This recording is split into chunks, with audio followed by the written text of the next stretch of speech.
The chamber doors slammed shut behind me before I even reached my seat, and the sound alone told me this session was already lost. My name is Ethan Cole, and on that day I was the youngest liaison ever assigned to represent Earth at the Galactic Council. I had trained for 3 years to sit in that seat. I had studied 17 alien languages, memorized 1,000 pages of protocol, and practiced my opening statement until I could recite it in my sleep. None of it mattered the moment I walked into that room. The council chamber was a massive dome of dark glass and floating light, built to hold delegates from over 200 species. Each species sat according to rank, and rank was decided by power, wealth, and military strength. Humanity sat at the very back, in a corner reserved for what the older species called developing worlds. It was a polite term. Everyone knew what it really meant. I remember the smell of the room, sharp and metallic, mixed with the strange perfumes worn by delegates from a dozen different worlds. I remember the low hum of translation devices working overtime to turn 100 languages into something everyone could understand. And I remember the laughter. It started the moment our delegation stood to speak. Ambassador Laura Bennett rose first. She was sharp, composed, and had spent decades preparing for this role. She began to present Earth's request for a defense agreement, a simple pact that would allow human colonies near contested space to receive early warning of incoming threats. It was not a request for weapons. It was not a request for territory. It was only a request to be warned before danger arrived. Before she finished her second sentence, someone laughed. I turned toward the sound and saw a tall, silver-skinned delegate from the Vantrell Alliance leaning back in his seat, his mouth open in open amusement.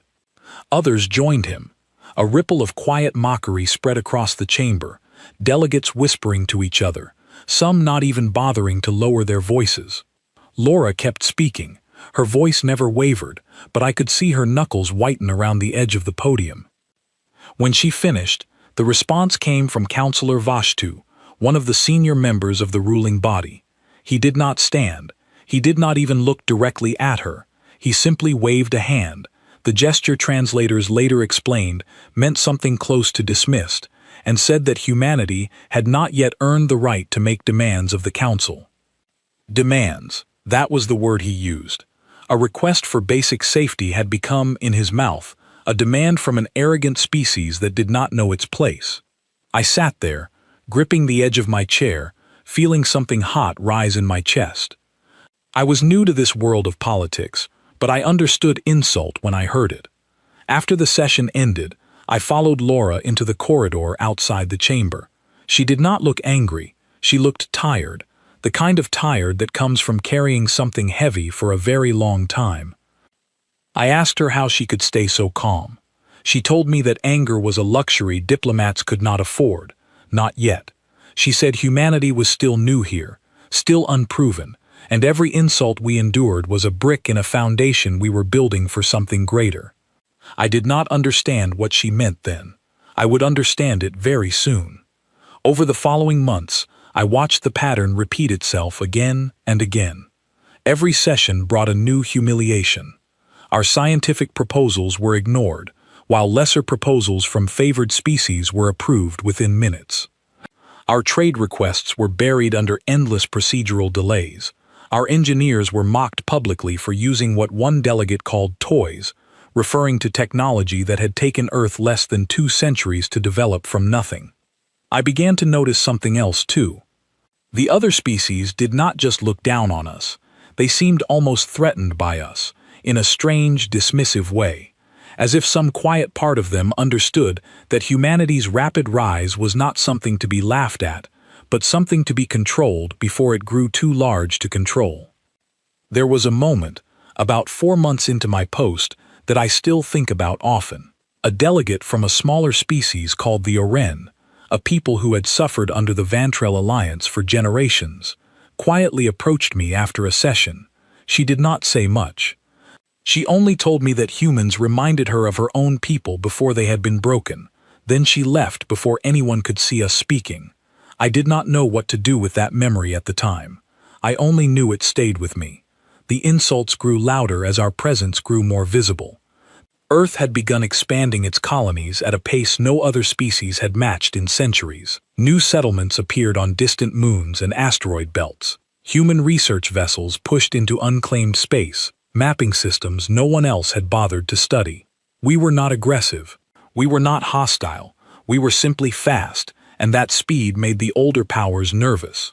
I remember one session where a delegate openly asked why a species so young, so short-lived, and so fragile deserved a voice at all. The chamber laughed again. I looked toward our seats and saw General Owen Blake sitting beside Laura, his jaw tight, his eyes fixed forward. He was our military attaché, a man who had spent 30 years in service before ever setting foot in that chamber. I had never seen him show emotion before.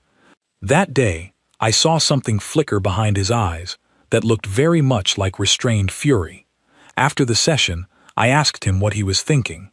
He told me that Mockery was easy to survive. What worried him was not the laughter, it was the quiet calculations happening behind it. He believed the council was not just insulting us for sport, he believed they were testing us, trying to see how much we would tolerate before we pushed back, and how weak or strong that pushback would be. I asked him what would happen if we pushed back too hard. He did not answer right away. He only said that Earth had survived worse than laughter before, and that history had a way of humbling those who underestimated the quiet ones. I carried that conversation with me for a long time. By the 6th month of my posting, something had changed in the tone of the council. The Mockery had grown sharper, less playful and more pointed. Trade routes near human space began experiencing unexplained delays. Ships from allied worlds reported being turned away from human ports under strange new regulations invented seemingly overnight. It felt less like diplomacy and more like a slow, deliberate tightening of a leash. I remember standing at the observation deck outside the chamber one evening, looking out at the stars scattered across the void, beyond the station's massive windows. Laura joined me there, quiet for a long moment before speaking. She told me that every great power in history had once been young and mocked before it became powerful and feared. She said the galaxy had grown comfortable in its old order, and comfort made people careless. She said humanity was not fighting for respect. It was simply waiting for the moment respect became unavoidable. I asked her when that moment would come. She looked at me and said, "Sooner than you think." I did not understand the weight of those words until the very next session, when everything changed. That day, a routine human science vessel called the Horizon Star was reported missing near a contested border zone. The council was informed calmly, almost casually, that the vessel had been destroyed by a patrol fleet belonging to one of the older powers. The official explanation was a border violation. The truth, as we would later learn, was that the ship had drifted slightly off course due to a minor navigation error, an error so small it would have earned nothing more than a warning if committed by any other species. I sat in the chamber and listened as the council ruled the destruction justified without even hearing testimony from our side. No investigation, no inquiry, just a quiet, dismissive ruling followed by silence. I looked at Laura, I looked at General Blake. Neither of them said a word, but something in the air had shifted. It was not anger exactly. It was something colder, something more certain. I did not know it then, but that ruling would become the spark that history would later point to as the true beginning of everything that followed. As I left the chamber that evening, I passed by a group of delegates from smaller species gathered near the corridor entrance. They were not laughing anymore. They were watching us, quiet and curious, as if sensing that something in the balance of power was about to shift.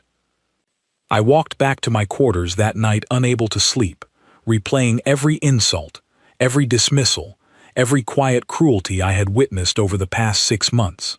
I thought about the lives lost aboard the Horizon Star, dismissed so easily by a council that had never once tried to understand us.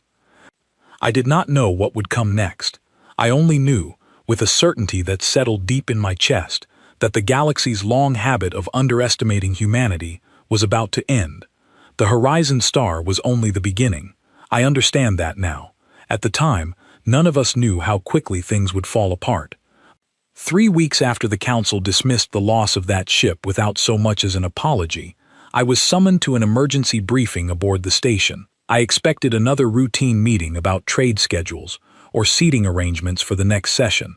Instead, I found General Owen Blake standing at the head of a small conference room, his expression grim, a data screen glowing behind him with images I did not recognize at first. He told us that 2 more human vessels had gone silent near the same contested border zone. Not destroyed, not confirmed missing, simply silent, their last transmissions cut off mid-sentence. He said Earth Command believed this was no longer a matter of accidents or misunderstandings. He said it was beginning to look like a pattern. I asked him what kind of pattern. He said the kind designed to test how far a species could be pushed before it broke. I did not sleep well after that briefing. I kept thinking about the Orin delegate who had told me humans reminded her of her own people before they were broken.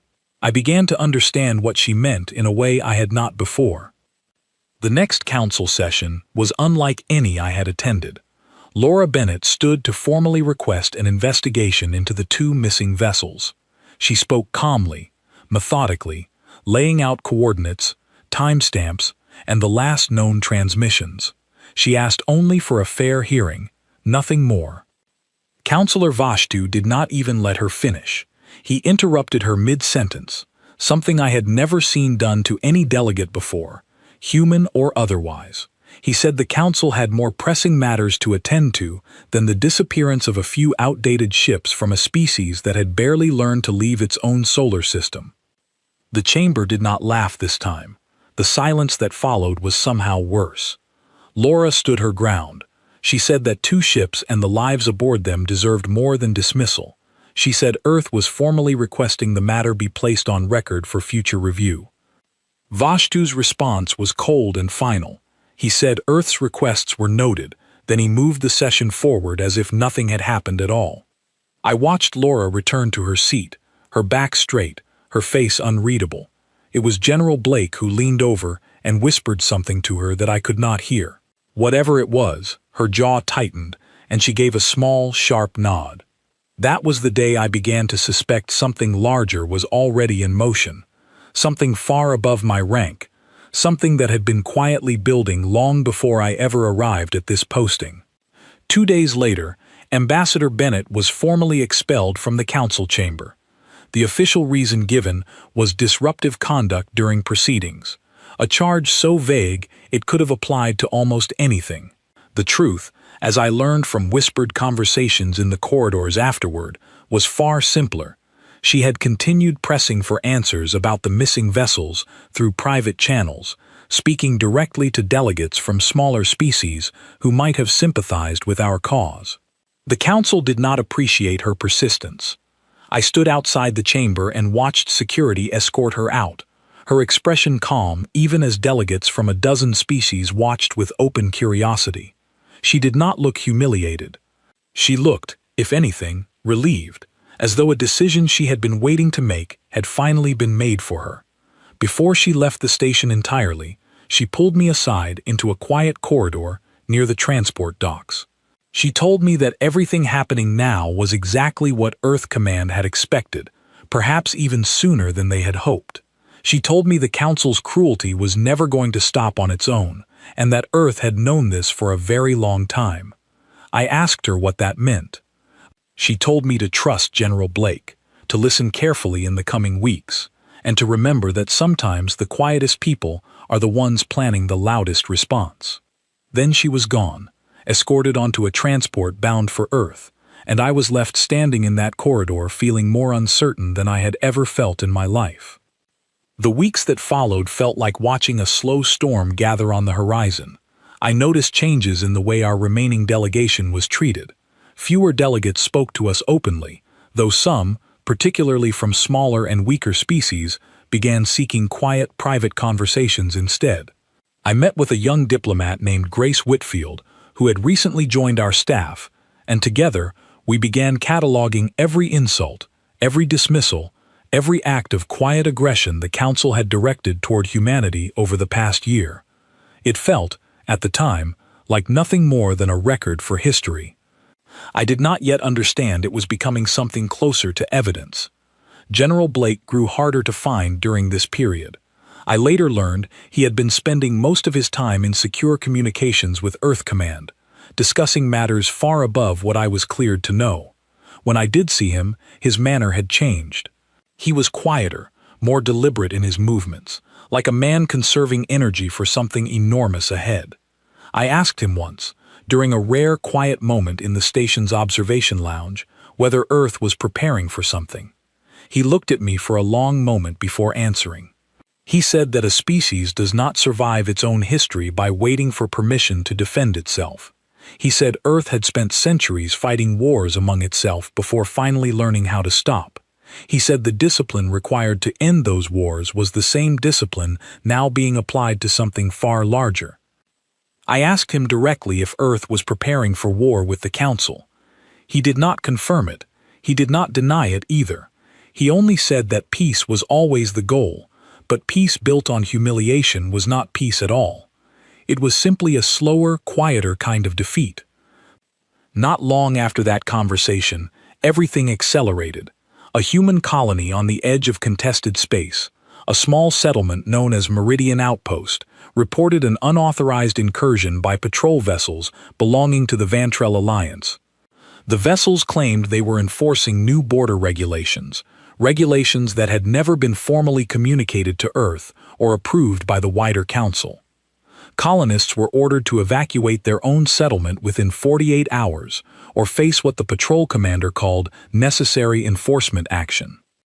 I was in the chamber when Earth's remaining delegation, now led by a sharp and steady diplomat named Claire Dunmore, rose to formally protest the incursion. She demanded the Council intervene, demanded the patrol be recalled, demanded an explanation for regulations that had never existed before that week. The Council's response was silence, followed by a vote. The vote upheld the Vantrell Alliance's right to enforce its own border interpretations, a right apparently granted without any formal announcement to the rest of the Council, let alone to Earth. I watched Claire's expression as the vote was read aloud. She did not argue. She did not protest further. She simply gathered her materials, thanked the Council for its time, in a voice so calm it was almost frightening, and walked out of the chamber without another word. I followed her into the corridor, asking what she planned to do next. She told me that words had failed, and that Earth had never intended to rely on words forever. That evening, I received an emergency recall notice. I was to return to Earth immediately, my posting at the Council suspended until further notice. I did not understand why at the time. I only understood, as I boarded the transport vessel and watched the station shrink behind me, that something enormous was about to happen, and that I was being pulled away just before it began. The journey back to Earth took several days. I spent most of it staring out at the stars, replaying every insult, every dismissal, every quiet cruelty I had witnessed over the past year. I thought about the Orin delegate who had spoken to me so briefly, about her quiet warning that humans reminded her of her own broken people. I thought about the Horizon Star, about the 2 silent vessels near the border, about Meridian Outpost and its 48-hour ultimatum. When I finally arrived at Earth's orbital station, I expected to see the usual quiet rhythm of daily operations. Cargo ships coming and going, patrol vessels making their rounds, engineers working on routine maintenance. Instead, I found something else entirely. The orbital docks were filled with vessels I did not recognize, sleek and heavily armored, unlike anything Earth had displayed publicly before. Construction yards that I remembered as modest research facilities had expanded into massive shipbuilding complexes, their scale so large I struggled to comprehend it from my transport window.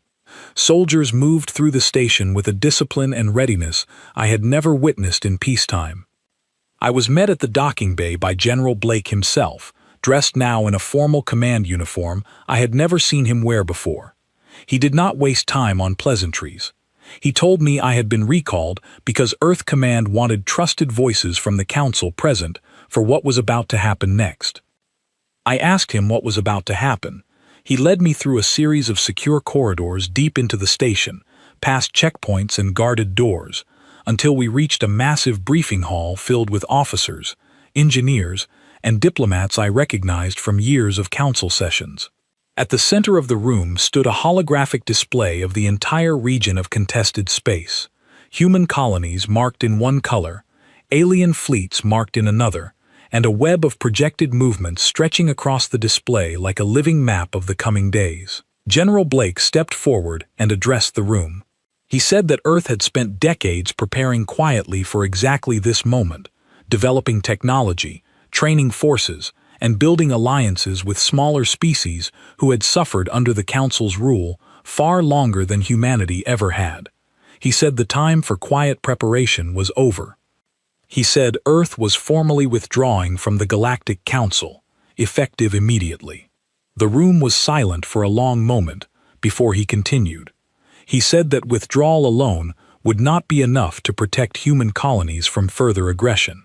He said Earth had received confirmation, through channels I was not cleared to know, that the Vantrell Alliance and several allied powers were preparing further incursions into human territory, believing humanity too weak and too divided to respond in force.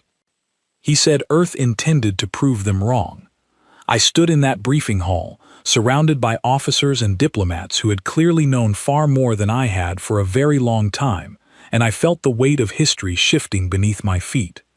I thought about every insult, every dismissal, every quiet cruelty inflicted upon us over the past year, and for the first time, I did not feel anger. I felt something closer to inevitability. General Blake turned to the room and said the words that would echo through every account of what followed for generations to come. He said that humanity had spent its entire history being underestimated by those who came before it, and that the galaxy was about to learn, in full, exactly what that underestimation had cost them. The room erupted into quiet, focused motion, officers moving to their stations, engineers finalizing final preparations, diplomats drafting the formal declaration that would soon be transmitted to every corner of known space.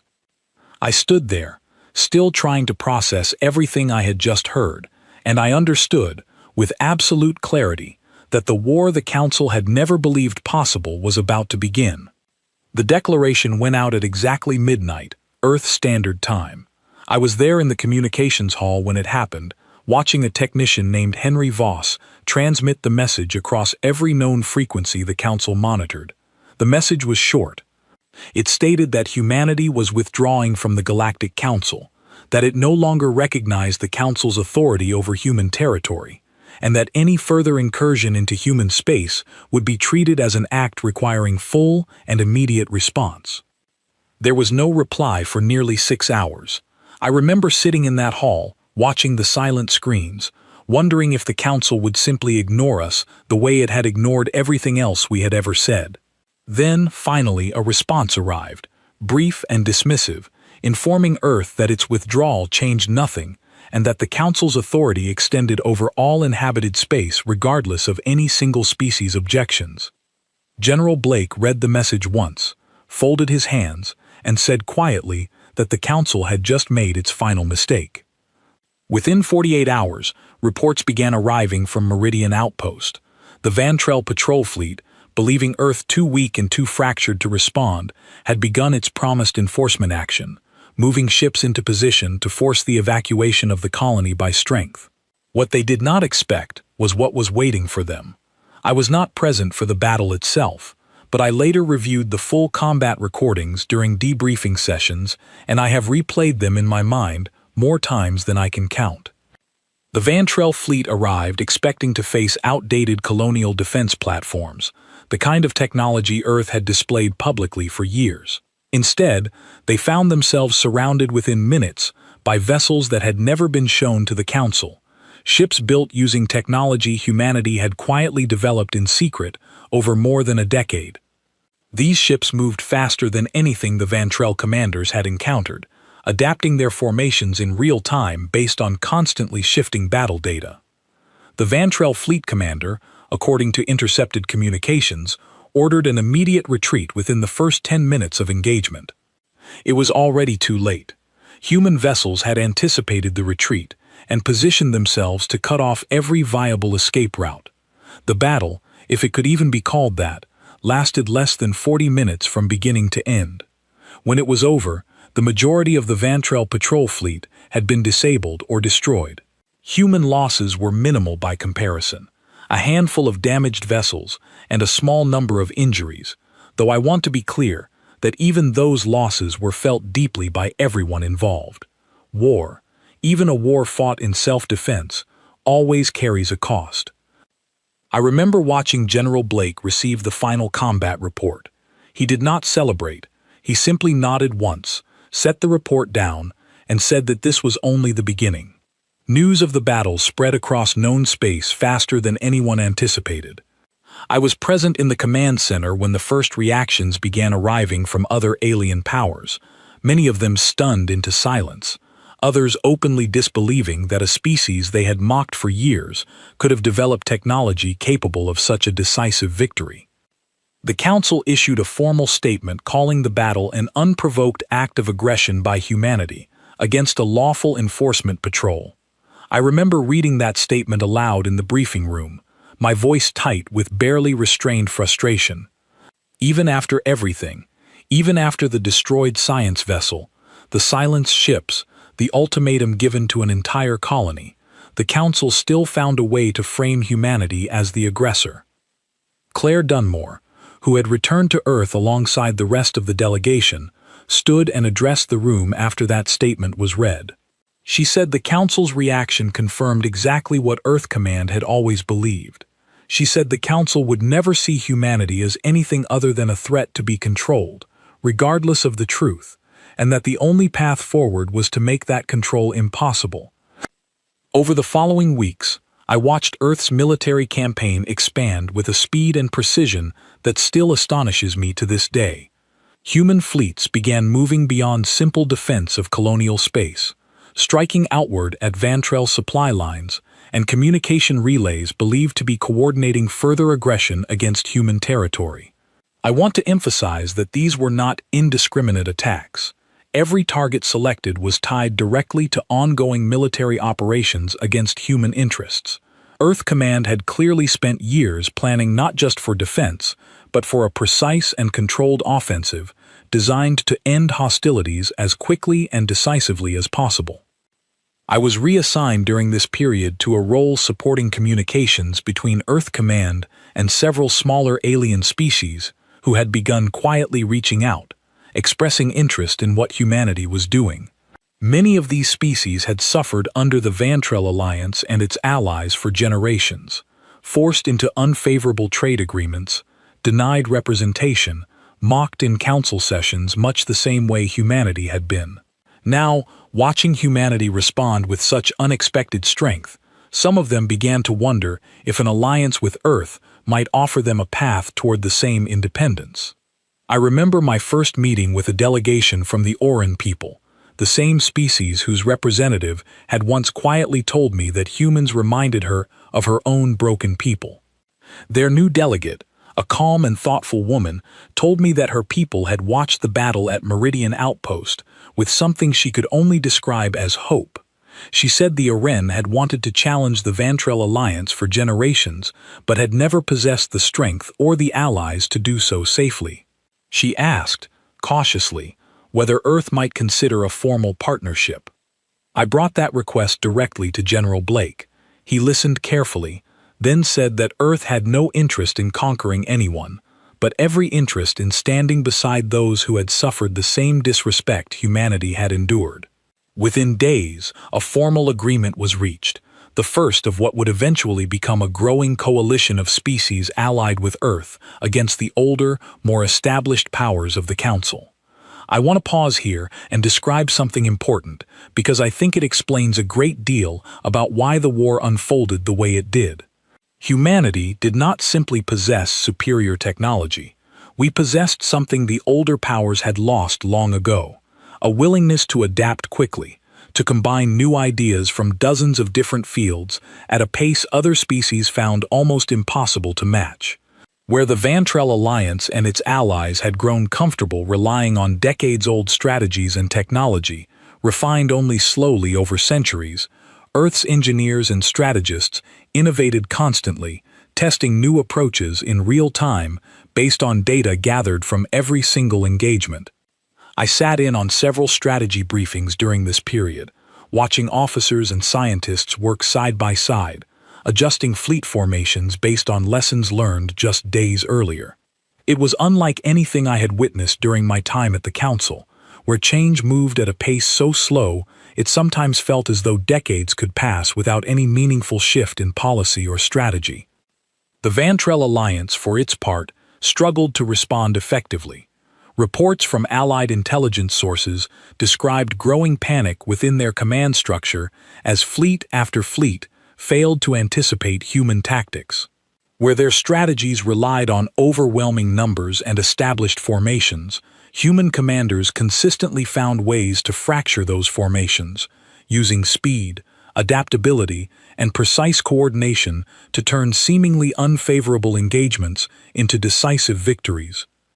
I remember one particular battle, relayed to me through debriefing reports, that took place near a system called Halvorn's Reach, a combined Vantrell fleet, significantly larger than any human force in the region, attempted to trap a group of human vessels in what should have been an overwhelming numerical advantage.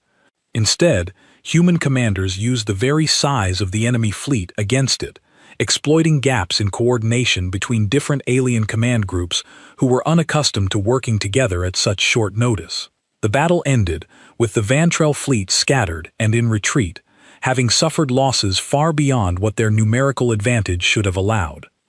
As these victories accumulated, something remarkable began happening across known space.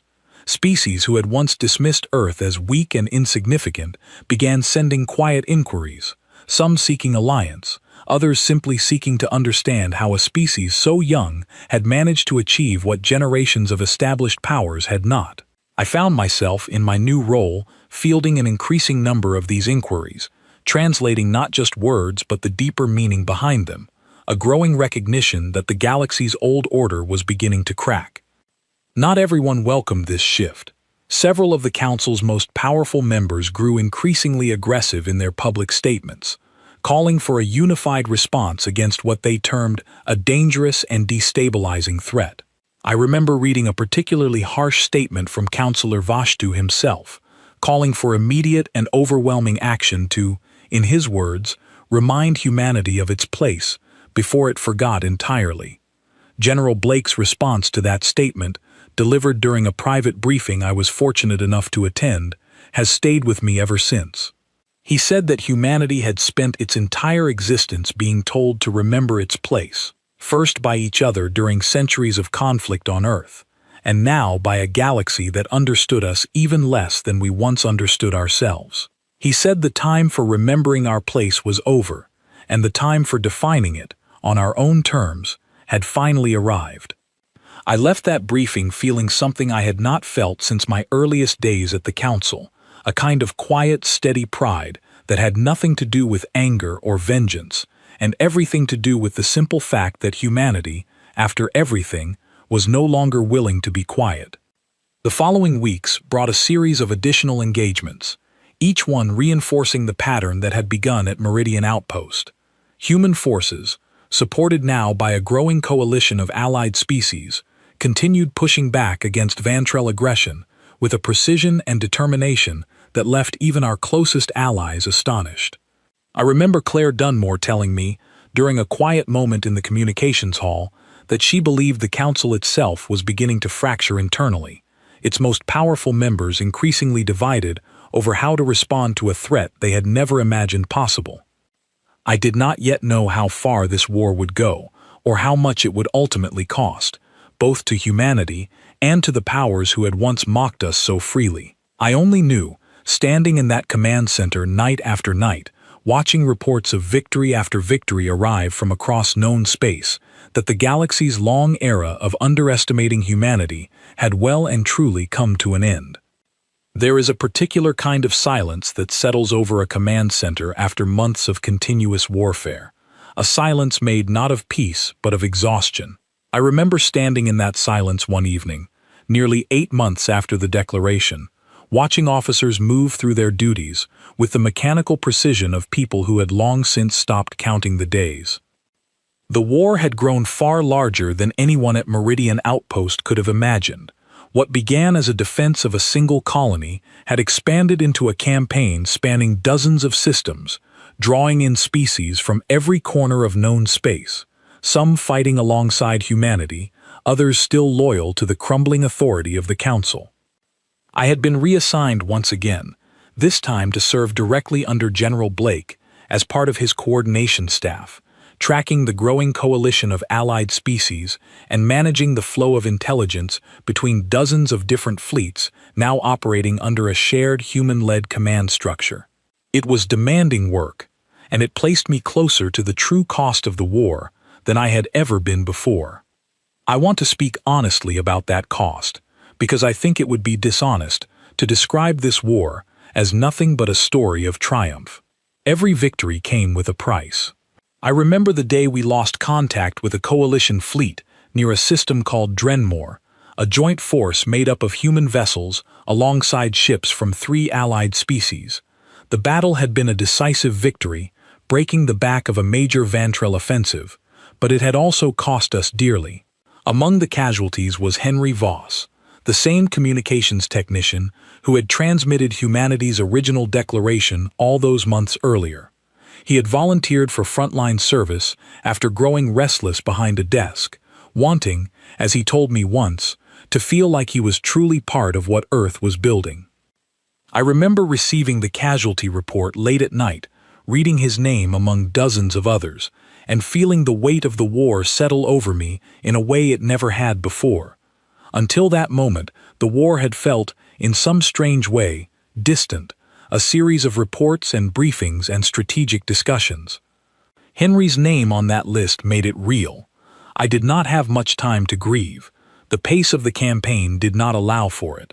Within days, new reports arrived describing a massive Vantrell counteroffensive gathering near the border of Allied Orin territory, a force larger than anything they had assembled since the war began. Intelligence suggested the Council, growing desperate as its authority crumbled across known space, had authorized an unprecedented mobilization, drawing military resources from every remaining loyal power in an attempt to crush the coalition in a single decisive strike.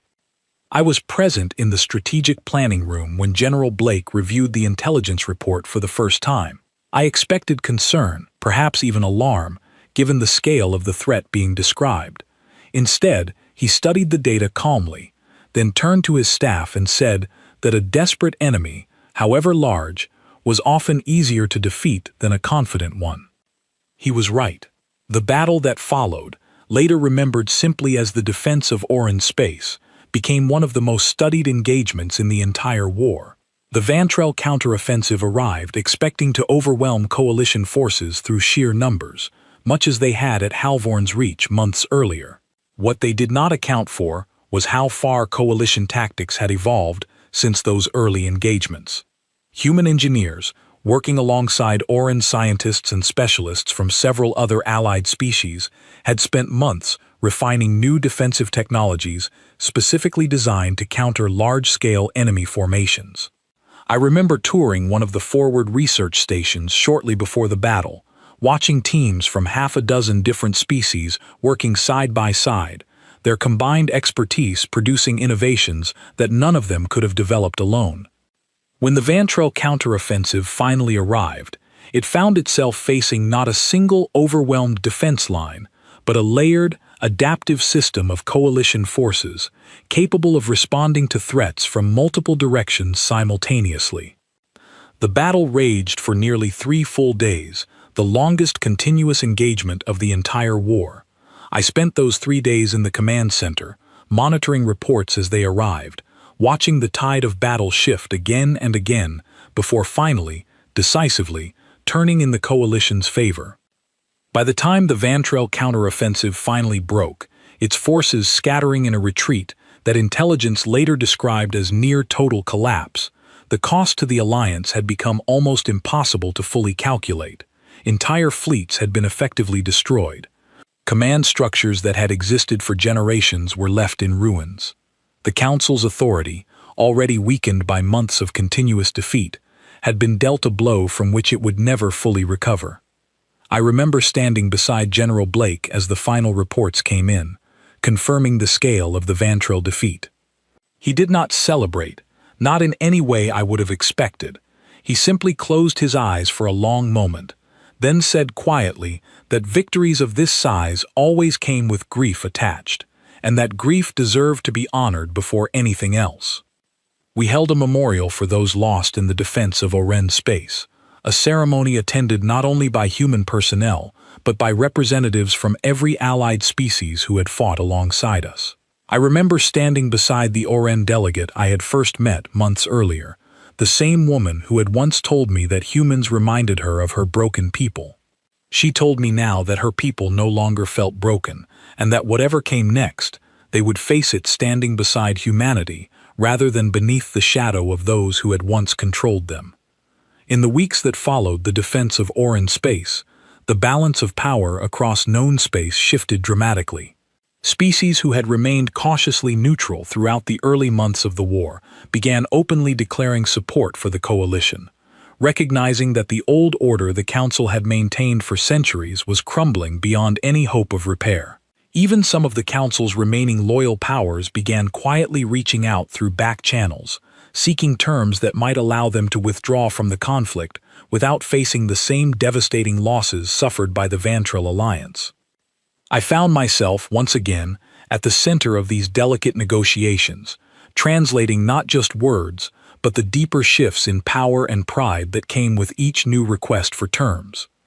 It was strange, in a way I struggled to fully process, watching species who had once mocked us openly in council sessions now approach us with careful, measured respect, choosing their words with a caution I had never seen from them before. I remember one particular exchange that has stayed with me since.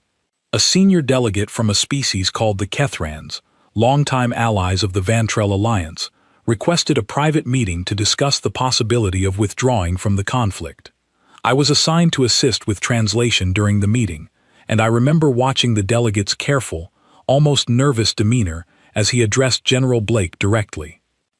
He said his people had never intended true hostility toward humanity, that their involvement in the conflict had been driven largely by loyalty to older alliances rather than any genuine belief in the Council's cause.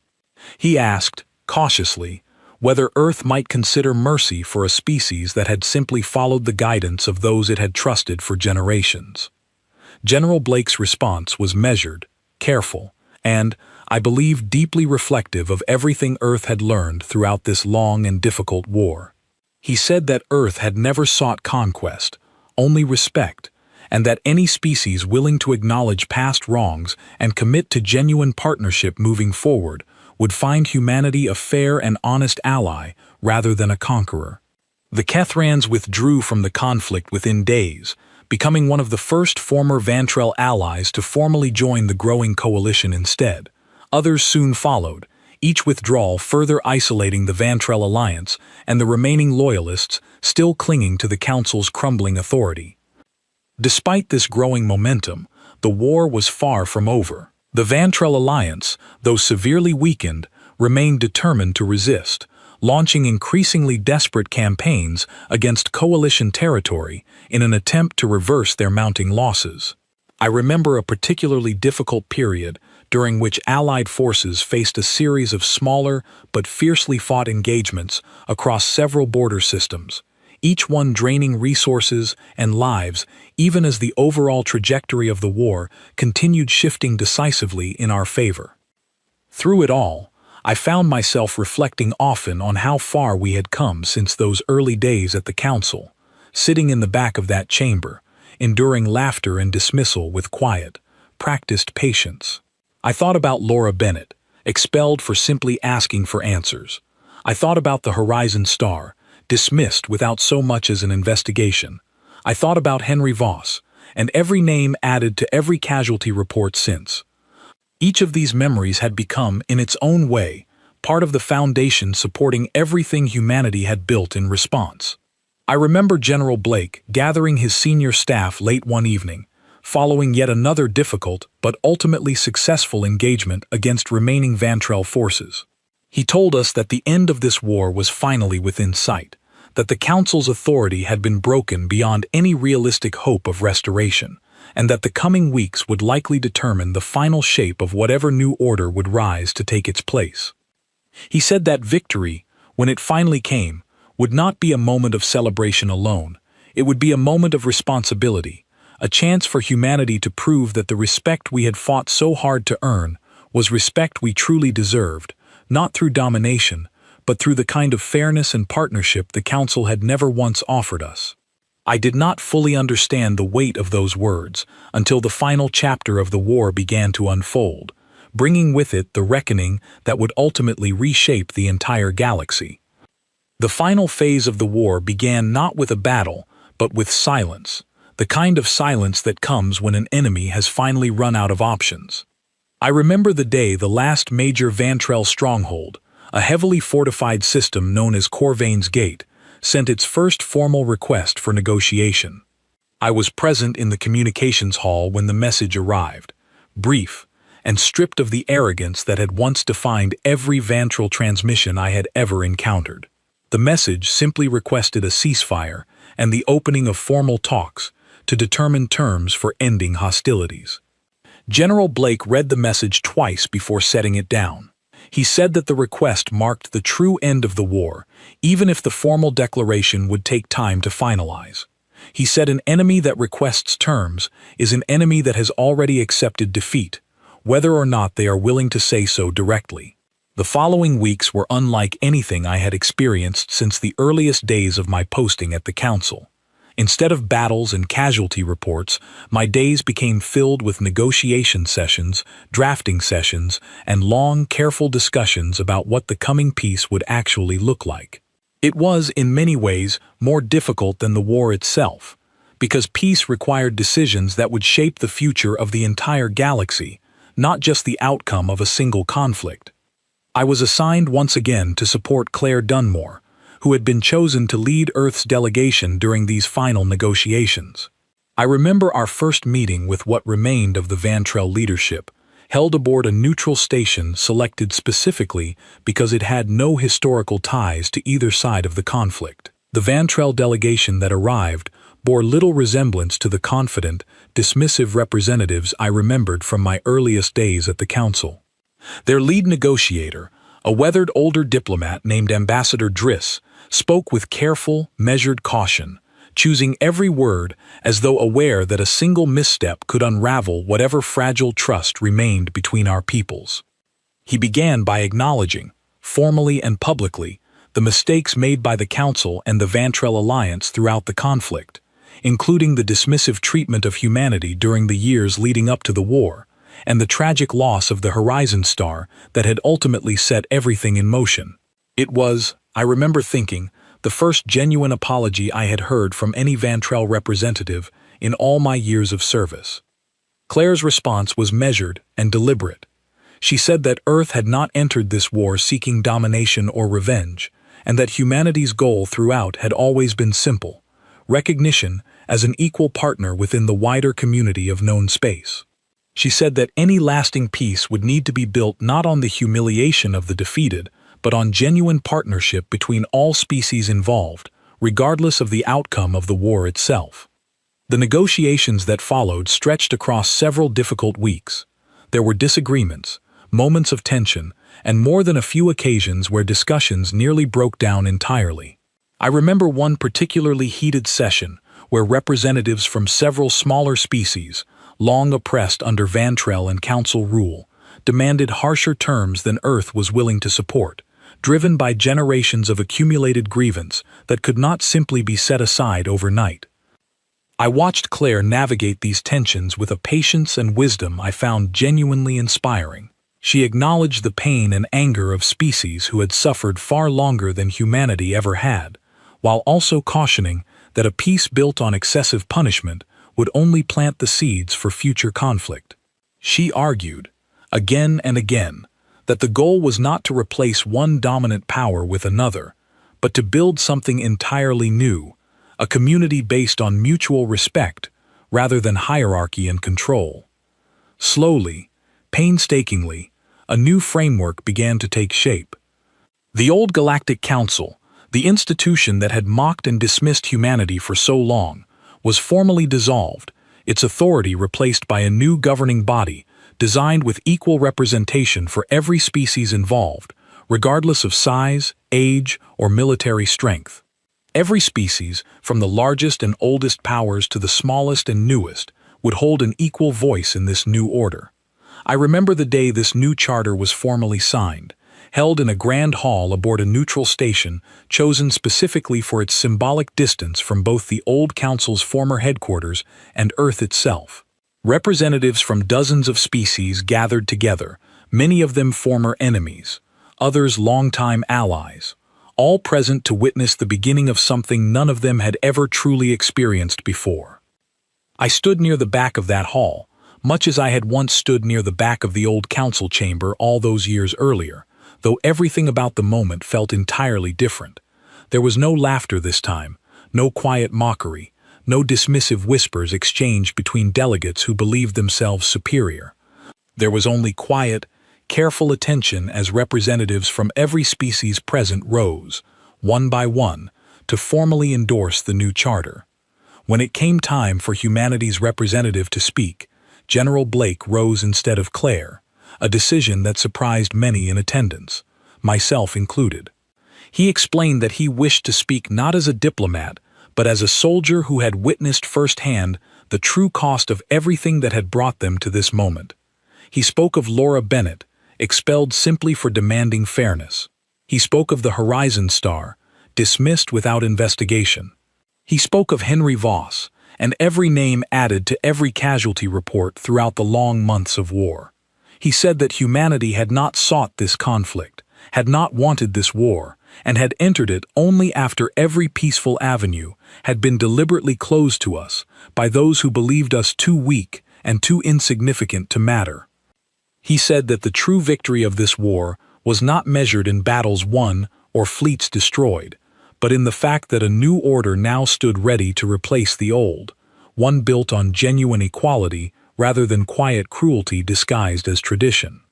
He closed by saying that humanity did not wish to be remembered as conquerors, but simply as a species that had refused, finally and completely, to be dismissed.